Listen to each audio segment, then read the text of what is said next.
വസുമതിയുടെ കഴുത്തിൽ താലി കെട്ടിയ ദേവൻ ചെയ്തത് ശരിയാണെന്ന് സമ്മതിക്കുന്നതിന് തുല്യവാ.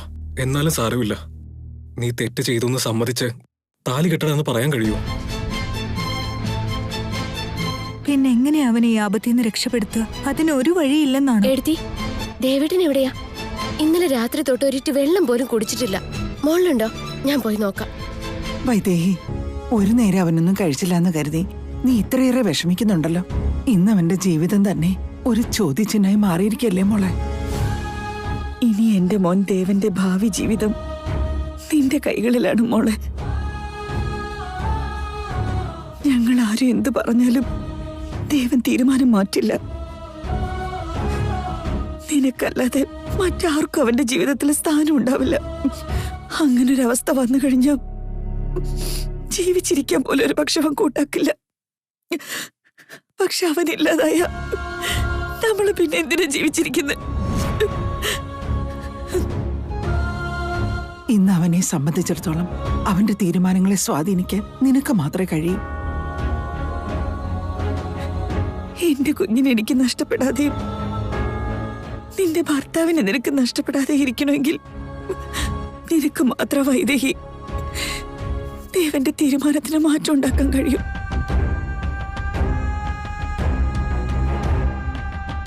ശരിയാണ് വൈദേഹി. അവൻ ആ വസുമതിയെ കല്യാണം കഴിച്ചാൽ അത് നിന്നോട് കാണിക്കുന്ന അനീതിയാന്ന് കരുതിയ അവൻ മറ്റൊരു പെൺകുട്ടിയെക്കുറിച്ച് ചിന്തിക്കാൻ പോലും കൂട്ടാക്കാത്തത്.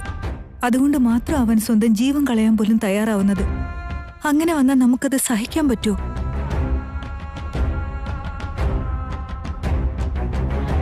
അങ്ങനെ സംഭവിച്ചാലും ദേവൻ ഒരു മഹാപാപം ചെയ്തു, അതിനാണ് അവൻ ശിക്ഷിക്കപ്പെട്ടതെന്നല്ലേ എല്ലാവരും നാളെ പറഞ്ഞു പരത്തു. പക്ഷെ ദേവൻ ഒരു തെറ്റും ചെയ്തിട്ടില്ല എന്ന് നമുക്കല്ലേ അറിയൂ. അപ്പൊ എന്ത് ചെയ്തിട്ടായാലും ദേവനെ നമുക്ക് ജീവനോടെ കിട്ടുക എന്നുള്ളത് വലിയ കാര്യം. ദേവൻ എന്നൊരു വ്യക്തി ഇല്ലാണ്ടായ പിന്നെ അവൻ തെറ്റ് ചെയ്തിട്ടില്ല എന്ന് തെളിയിക്കാൻ പോലും ഒരു അവസരം കിട്ടില്ല.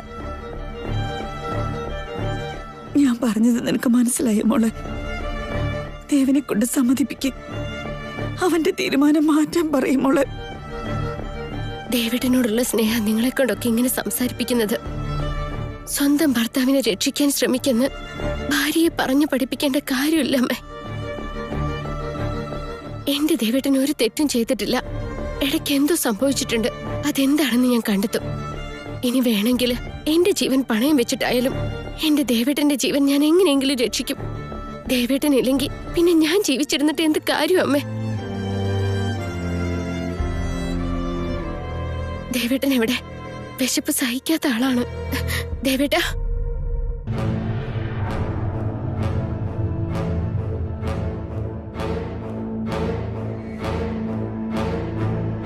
ദേവൻ ആ തെറ്റ് ചെയ്തിട്ടില്ലെങ്കിൽ പിന്നെ ആരായിരിക്കും അത് ചെയ്തത്? വരുണാണോ? അവനത്ര നിസ്സാരക്കാരനല്ല. പയ്യെ അവന്റെ വായിന്ന് സത്യം പുറത്തു ചാടിക്കണം. അടിപൊളി വരണേ. അമ്മേ, ഇപ്പോഴാണ് എന്റെ മനസ്സിനൊരു കുളിർമ കിട്ടിയത്. ഇത്രയും നാളും മനസ്സിൽ കൊണ്ടു നടന്നൊരു ഭാരം ഒന്ന് ഇറക്കി വെച്ച ഫീലാ. എല്ലാം നമ്മൾ വിചാരിച്ച പോലെ തന്നെ നടക്കുന്നില്ലേ? ഇടയ്ക്കൊരു ചുവട് വീഴ്ചാ മതി. അമ്മ എന്തിനാ ഇനി സംശയിക്കുന്നത്? 3 ദിവസം സമയം തന്നിരിക്കുന്നത്. ഒന്നുകിൽ അവൻ വസുമതിയുടെ കഴുത്തിൽ താലി കെട്ടേണ്ടി വരും, അല്ലെങ്കിൽ അവന് തൂക്ക് കയറിൽ തൂങ്ങേണ്ടി വരും. ഇതല്ലാതെ ദേവന്റെ മുന്നിൽ ഇപ്പൊ വേറെ ഒരു ഓപ്ഷനും ഇല്ല. അമ്മ സമാധാനമായിട്ടിരുന്നു. എന്നിട്ട് ഈ 3 ദിവസം വീട്ടിലെ കൂട്ടക്കരച്ചിൽ കണ്ട് ആസ്വദിക്കും. ഭയങ്കര ആസ്വാദനമാണെന്ന് തോന്നുന്നു. എന്താ നിനക്ക് സന്തോഷമില്ലെന്നാ? നീ ആള് മിടിക്കുക, കണ്ടാത്തൊന്നും നല്ല വിഷമമാണെന്ന്. ഗംഭീര ആക്ടിംഗ് ആണല്ലോ. ഊർമിളെ, നിനക്കെന്താ തോന്നുന്നേ? ദേവൻ വസുമതിയുടെ കഴുത്തിൽ താലി കെട്ടുവോ, ഇനി അതോ അവൻ തൂക്കുകയറി സ്വീകരിക്കോ? ദേവന്റെ കാര്യമൊക്കെ അവിടെ നിൽക്കട്ടെ വരണേ. നിന്റെ കാര്യം എനിക്ക് പറയേണ്ടത്. ഇത്രയും നാളും നമ്മൾ തല കുത്തി നിന്ന് പ്ലാൻ ചെയ്തിട്ടും എന്തെങ്കിലും ഒരു തെറ്റ് ചെയ്ത് നീ അത് പൊളിച്ചിരിക്കും. ആദ്യമായിട്ടാ നീ ഒന്ന് വിജയിച്ചു കാണുന്നത്. പക്ഷെ അത് എങ്ങനെ സാധിച്ചു എന്നാ? നീ അവിടെ മുറിക്കകത്ത് കിടക്കുമല്ലായിരുന്നോടാ? എന്നിട്ടും ദേവനെ വലവീശി വട്ടം പിടിച്ചതെങ്ങനാ? എന്താ അതിന്റെ ഗുട്ടൻസ്? ഊർമിള ആദ്യമായിട്ടാ എന്നെ കുറിച്ച് ഇങ്ങനെ പറയുന്നേ. ഇന്നേ വരെ ഇവൾ എന്നെ സമ്മതിച്ചു തന്നിട്ടില്ല. ഊർമിളെ, നമ്മുടെ ഈ വിജയത്തെക്കാളും നിന്റെ ഈ വാക്കുകളാ എന്നെ മത്തു പിടിപ്പിക്കുന്നേ. പക്ഷെ ശരിക്കും ഞാനാണിത് ചെയ്തിരുന്നെങ്കിൽ കുറച്ചുകൂടെ ലഹരി കിട്ടിയാനെ. എന്ത്? നീ ചെയ്തില്ലെന്നോ? എന്താ ഊർമിള ഇത്? മാറിയതുപോലെ അഭിനയിച്ച് അവരെയും കൂട്ടി ഇവിടേക്ക് വന്ന് നീയാ ഇതെല്ലാം പ്ലാൻ ചെയ്തെന്നല്ലേ ഞാനും അമ്മ ഇത്രയും നേരം ഇവിടെ വിശ്വസിച്ചിരുന്നത്? നീ എന്തിനാ ഇത് എന്റെ തലയിലിടുന്നേ?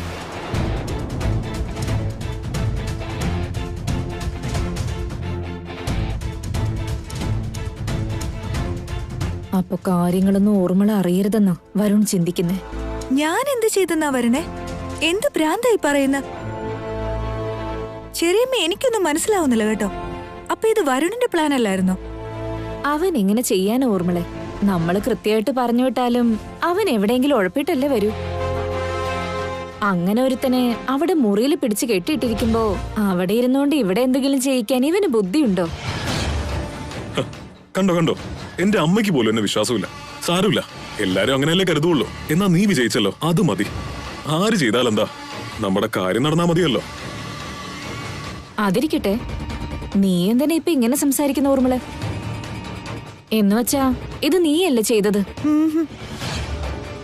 അപ്പൊ ഞാനും നീയും ഇത് ചെയ്തില്ലെങ്കിൽ ഇത് ആരുടെ പണിയായിരിക്കും? നമ്മളെ കൂടാതെ ദേവന്റെ തകർച്ച ആഗ്രഹിക്കുന്ന വേറെ ആരും ഇല്ലല്ലോ. ആ, ചിലപ്പോ ദേവൻ ശരിക്കും വസുമതിയെ ചീത്തയാക്കിയതായിരിക്കോ? ദേവൻ ചീത്തയാക്കിയെന്നോ? ആ ഊർമിളെ, ശരിക്കും ഒന്ന് ചിന്തിച്ചു നോക്കിയേ.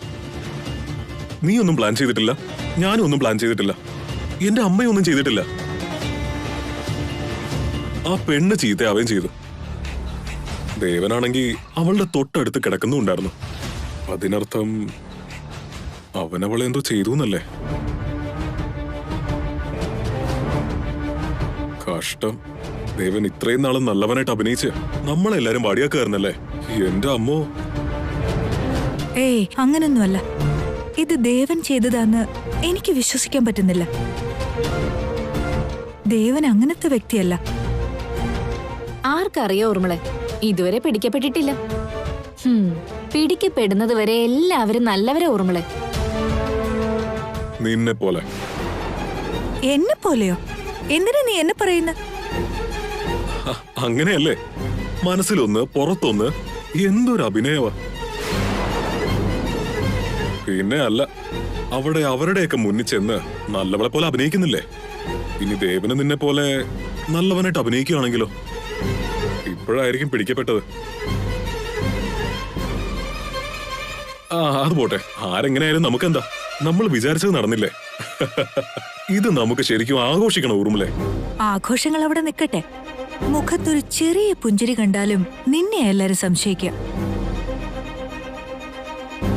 എന്നെ പോലെ രണ്ടുപേരോട് അവിടെ വന്നൊരു കൂട്ടക്കരച്ചിൽ നടത്ത്. അതാ നല്ലത്. ഇവൻ എന്റെ അടുത്ത് ഒളിപ്പിക്കുകയാണോ അതോ ശരിക്കും ഒന്നും നടന്നിട്ടില്ലേ? എന്താ സംഭവം? എങ്ങനെയാ കണ്ടുപിടിക്കുക?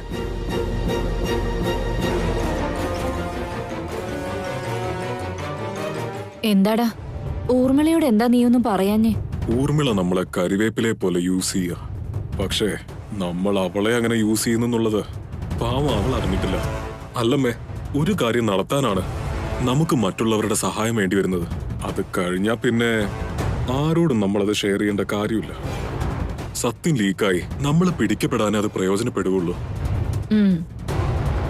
അവളിപ്പോ അഭിനയിക്കുന്നത് അവരുടെ മുന്നിലാണോ നമ്മുടെ മുന്നിലാണോന്ന് ആർക്കറിയാം? ശരിക്കും അവള് നമ്മുടെ ആളാണെങ്കിൽ അപ്പൊ നമുക്കത് ആഘോഷമാക്കാം.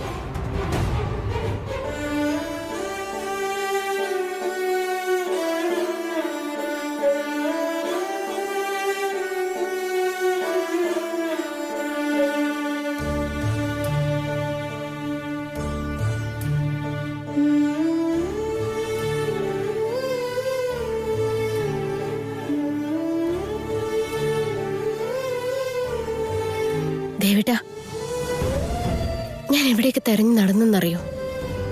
ഈ ജ്യൂസ് കുടിച്ചേ ദേവേട്ടാ.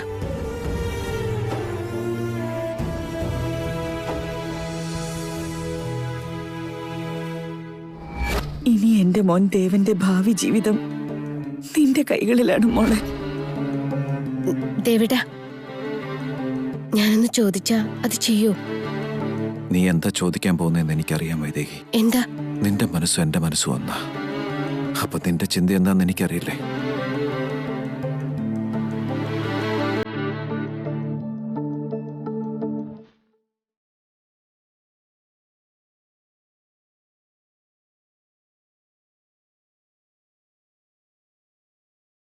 എന്താ മനസ്സിലാക്കിയത്?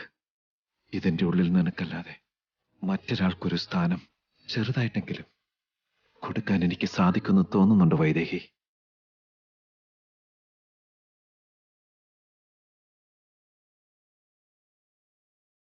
ഇല്ലല്ലോ. ഇപ്പൊ നീ ചോദിച്ചതിന് ഞാൻ ശരിയെന്ന് പറഞ്ഞ് നാളെ അവളുടെ കഴുത്തിൽ താലി കെട്ടി എന്റെ ജീവിതത്തിൽ ഒരു സ്ഥാനവും കൊടുത്ത് മനസ്സിൽ സ്ഥാനം കൊടുക്കാൻ പറ്റിയില്ലെങ്കിൽ അവിടെ നിന്നോടൊപ്പം അവളെയും ചതിക്കുന്നതിന് തുല്യല്ലേ വൈദേഹി? അതെ വൈദേഹി, എന്റെ ജീവൻ രക്ഷിക്കാൻ വേണ്ടി നിനക്ക് മാത്രം അവകാശപ്പെട്ട എന്റെ ജീവിതം മറ്റൊരാളുമായി എങ്ങനെ പങ്കുവെക്കാൻ കഴിയും? അത് ഞാൻ രണ്ടുപേരെയും ചതിക്കുന്നതിന് തുല്യ. അതിനേക്കാളും എന്റെ ജീവൻ പോകുന്നത് തന്നെ നല്ലത്. വീണ്ടും വീണ്ടും അത് തന്നെ പറയരുത്. മരിക്കാനും മാത്രം വലിയ തെറ്റൊന്നും എന്റെ ദേവേട്ടൻ ചെയ്തിട്ടില്ല. സത്യം മനസ്സിലാക്കാതെ കുറെ പേർ ദേവേട്ടൻ അപരാധിയെന്നും പറഞ്ഞ് ജീവൻ പകരം വെക്കാൻ പറയുന്നു. പക്ഷെ ദേവേട്ടൻ ഇപ്പോഴും അവരുടെ ഉന്നതി ആഗ്രഹിച്ച് ഞാറ്റുവേലയ്ക്കുള്ള വിത്ത് മുളപ്പിക്കാൻ നോക്കുന്നു. വിത്തിട്ടവൻ തന്നെ വേണ്ടേ വെള്ളമൊഴിച്ച് അത് മുളപ്പിക്കേണ്ടതും? അതാണ് ധർമ്മവും. അവരവരുടെ കർമ്മങ്ങൾ കൃത്യമായി ചെയ്താൽ അത് നമ്മളെ രക്ഷിക്കും വൈദേഹി. പക്ഷെ ദേവേട്ടന്റെ ഈ നല്ല മനസ്സ് അവരാരും കാണുന്നില്ലല്ലോ. ദേവേട്ടൻ അവർക്ക് വേണ്ടി ഇത്രയൊക്കെ ചിന്തിച്ചിട്ടും അവരെന്തുകൊണ്ടാ ദേവേട്ടനെ കുറിച്ച് ചിന്തിക്കാൻ ശ്രമിക്കാത്തത്? നമ്മളെ ദൈവതുല്യരായി കണ്ട മനുഷ്യര് ചതിയുടെ ആരോപണമായിട്ട് വന്നിരിക്കുന്നു. ഒരാള് പോലും മറിച്ച് ചിന്തിക്കാൻ തയ്യാറായില്ലല്ലോ. വഴിപാട് കഴിച്ചതിന് ശേഷം ദൈവം അനുഗ്രഹിച്ചില്ലെങ്കിൽ നീ എന്ന ശക്തി ഉണ്ടോ ഇല്ലയോ എന്ന് ചോദിച്ച് ദൈവത്തെ ചോദ്യം ചെയ്യും. ഇവിടെ ഞാൻ വെറൊരു മനുഷ്യനല്ലേ? അവരെന്നെ തെറ്റിദ്ധരിച്ചതിൽ അവരുടെ ഭാഗത്ത് തെറ്റൊന്നുമില്ല.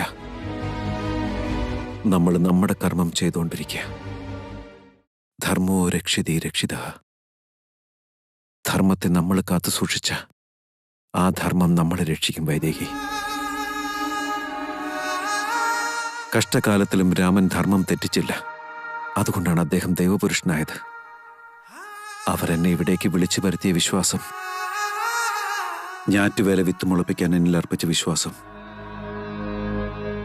ഈ വിത്തുകൾ മണ്ണിനെ കീറി മുറിച്ച് മുളച്ചു വരുന്നത് പോലെ സത്യം ഒരിക്കൽ അന്ധകാരത്തിൽ നിന്ന് വെളിച്ചത്തിലേക്ക് വരും. എന്നിൽ അവർക്ക് നഷ്ടപ്പെട്ട വിശ്വാസം അന്ന് തിരിച്ചു ലഭിക്കും. പക്ഷെ അപ്പോഴേക്കും ഞാൻ ജീവനോടെ ഉണ്ടാവുമെന്ന് എനിക്കറിയില്ല. ചിലപ്പോൾ എന്റെ ഓർമ്മകളെ താലോലിക്കാനായിരിക്കും അവരുടെ വിധി.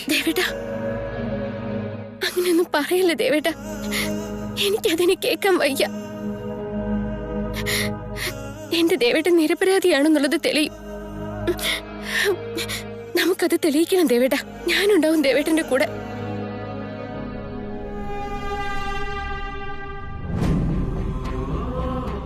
എത്ര ആലോചിച്ചിട്ടും ദേവനെ രക്ഷിക്കാൻ എന്റെ മുമ്പിൽ ഒരു വഴി മാത്രമേ തെളിയുന്നുള്ളൂ. ദേവൻ ഇങ്ങനെ വൈദേഹിയുടെ വാലെ തൂങ്ങി നടക്കുന്ന നിർത്തിയിട്ട് വസുമതിയുടെ കഴുത്തിൽ താലി കെട്ടണം. എന്നാൽ ഈ പ്രശ്നത്തിൽ നിന്ന് അവന് പുറത്തു കിടക്കാൻ പറ്റൂ. ദേവൻ വീണ്ടും കല്യാണം കഴിച്ചാൽ രാജപദവി നഷ്ടപ്പെടും. അപ്പ ആ പദവി നിന്റെ മോന് കിട്ടുമെന്നുള്ള അത്യാഗ്രഹം വെച്ചോണ്ടല്ലേ ദേവനെ സഹായിക്കാനുള്ള ഉപദേശമായിട്ട് വന്നേക്കുന്ന. അല്ല, അമ്മ എന്ത് പറയുന്നു? കൗസല്യേച്ചി, ചേച്ചിയുടെ അഭിപ്രായം എന്താ? നല്ലോണം ആലോചിക്ക്. ഇനി ഇതല്ല വേറെ വഴിയുണ്ടെങ്കിൽ നിങ്ങൾ തന്നെ പറ. പക്ഷെ എന്റെ മുന്നിൽ വേറെ വഴിയൊന്നും തെളിയുന്നില്ല. ദേവൻ വസുമതിയെ കല്യാണം കഴിക്കുന്നതല്ലാണ്ട് വേറെ വഴിയില്ല. ശരിയാ ചെറിയമ്മ. ചെറിയമ്മ പറഞ്ഞു തന്നെയാ ശരി. വസുമതിയുടെ കഴുത്തിൽ താലി കെട്ടിക്കണം.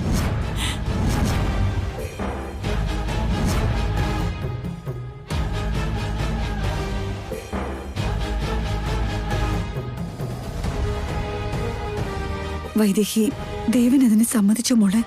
പറയ് വൈദേഹി. പറയും മോളെ, ദേവ സമ്മതിച്ചോ? സമ്മതിച്ചില്ലായിരുന്നെങ്കിൽ താലി കെട്ടിപ്പിക്കണമെന്ന് ഇവളിങ്ങനെ ഒരു ഉറച്ച തീരുമാനം എടുക്കുമായിരുന്നോ? വൈദേഹി, നീ ഈ കുടുംബത്തിന് വേണ്ടി ഒത്തിരി ത്യാഗം ചെയ്തെന്ന് ഞാൻ കേട്ടിട്ടേ ഉള്ളൂ. ഇന്നാ ശരിക്കും അത് നേരിട്ട് കാണുന്നു. കൊച്ചുകാര്യമല്ല നീ ചെയ്യുന്നത്.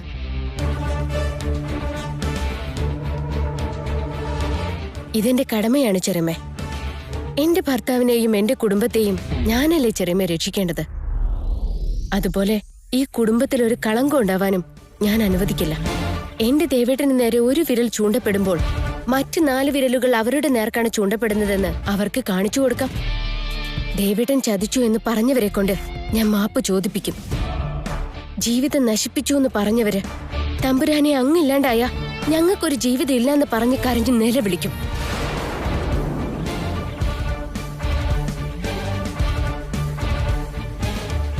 ഇതെല്ലാം നടക്കണമെങ്കിൽ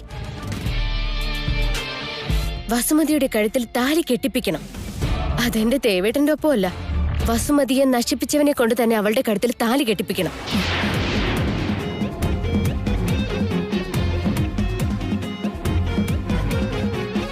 ഇവളെങ്ങാനും വരുണ അതിന്റെ പുറകിലെന്ന് മനസ്സിലാക്കിയോ? എന്ത് വൈദേഹി നീ പറയുന്നത്? അപ്പൊ നീ ദേവനോട് ഇതിനെ കുറിച്ച് സംസാരിച്ചില്ലേ, സമ്മതിപ്പിച്ചില്ലേ? അല്ലമ്മേ, ദേവൻ അതിന് തെറ്റൊന്നും ചെയ്തിട്ടില്ലല്ലോ. താലി കെട്ടിയ തെറ്റ് ചെയ്തെന്ന് സമ്മതിക്കുന്നതിന് തുല്യമാണെന്ന് നമ്മൾ തന്നെയല്ലേ പറഞ്ഞത്? പകരം കഴുത്തിൽ തൂക്കുകയറി വീണ തെറ്റ് ചെയ്തില്ലെന്നാവോ മോളെ? തെറ്റും ശരിയും കണ്ടുപിടിക്കാനുള്ള സമയമല്ലത്. നമ്മളിപ്പോ ദേവന്റെ ജീവൻ അപകടം ഉണ്ടാകാതെ നോക്കണം. അതിനുവേണ്ടി വസുമതിയെ ദേവൻ കല്യാണം കഴിച്ചേ തീരൂ.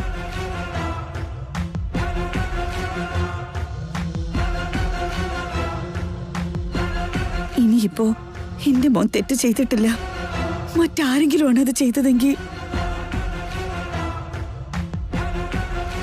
അതാരാണെന്ന് നമ്മൾ എങ്ങനെ ഇനി കണ്ടുപിടിക്കും? ശരിയാണ് വൈദേഹി, നീ ഉടനെ ദേവനെ കൊണ്ട് സമ്മതിപ്പിക്കണം. അതിനോടകം തെറ്റ് ചെയ്തവരെ കിട്ടിയ പിന്നെ ഒരു പ്രശ്നവും ഇല്ല. കിട്ടിയില്ലെങ്കിൽ ദേവന്റെ ജീവനാ നഷ്ടപ്പെടുക. അവൻ ആര് പറഞ്ഞാലും കേൾക്കില്ല.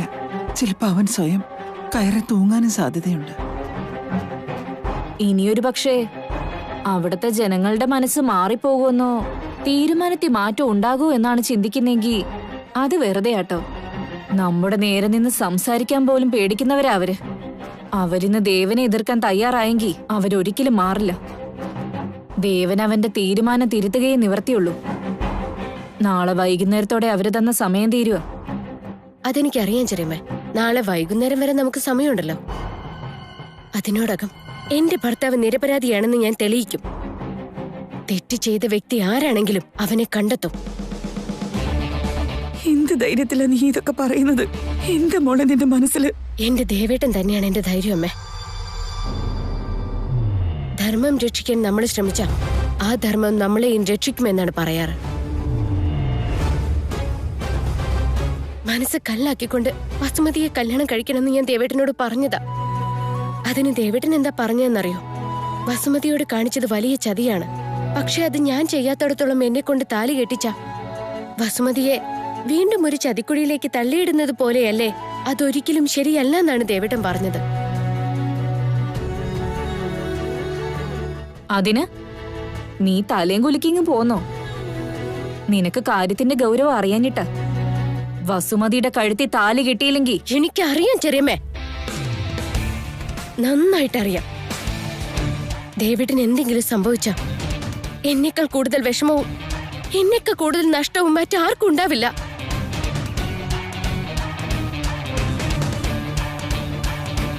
സത്യം പുറത്തു കൊണ്ടുവരും. എന്റെ ദേവേട്ടനെ ഞാൻ രക്ഷിക്കും. ഒരു പക്ഷെ അങ്ങനെയൊന്നും നടന്നില്ലെങ്കിൽ ദേവേട്ടൻ തൂങ്ങുന്നതിന് തൊട്ടടുത്ത് ഞാനും തൂങ്ങിയിരിക്കും. വൈദേഹി, വൈദേഹി,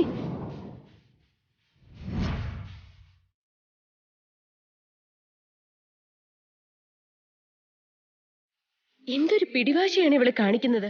ഭർത്താവ് മരിച്ചാലും സാരമില്ല, സ്വന്തം ജീവിതം ഇവൾക്ക് മറ്റൊരാളുമായി പങ്കുവെക്കേണ്ടി വരുന്നതിന്റെ അസൂയ കൊണ്ടായിരിക്കും ഇങ്ങനെ പറയുന്നെന്നായിരിക്കും നിങ്ങൾ കരുതുക. ഇനി ഞാൻ ദേവേട്ടനെ കൊണ്ട് സമ്മതിപ്പിച്ച് ഈ കല്യാണം നടത്തിച്ചാലും ദേവേട്ടൻ ജീവിച്ചിരിക്കില്ല.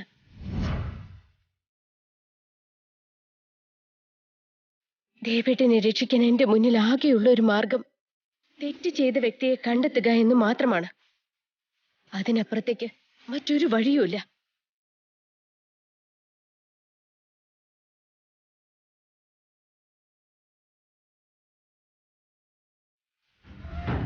ഇങ്ങനെ വാശി കാണിച്ച ഓരോ വട്ടവും ഇവളാ ജയിച്ചിരിക്കുന്നെ. ഇത്തവണയും വരുണിനെ പിടിച്ചുകൊടുത്ത് ഇവളെങ്ങാനും ജയിക്കോ? അങ്ങനെ സംഭവിച്ച ഒന്നുകിൽ എന്റെ മകന് തൂക്കുകയറ്, അല്ലെങ്കിൽ ആ വസുമതി എന്റെ മരുമകളാവും. എനിക്കത് സഹിക്കാനാവില്ല. വരുണിനോട് സൂക്ഷിക്കാൻ പറയണം. വൈദേഹിയുടെ വിശ്വാസം കണ്ടിട്ട് അവള് വിചാരിച്ചത് നേടിയെടുക്കുമെന്നാ തോന്നുന്നെ. അവരുടെ ബന്ധത്തിനു മുൻപിൽ വിധി വരെ തോറ്റുകൊടുത്തു. പിന്നെയാണോ മറ്റാരോ ചെയ്തൊരു അപരാധം? വൈദേഹി ജയിക്കും അമ്മേ. അല്ല, ഇവളുടെ നോട്ടത്തിലൊരു പന്തികേടുണ്ടല്ലോ. ഇവൾ ഏത് സൈഡാ? അവിടെയാണോ ഇവിടെയാണോ? ഒരു പിടിയും കിട്ടുന്നില്ലല്ലോ.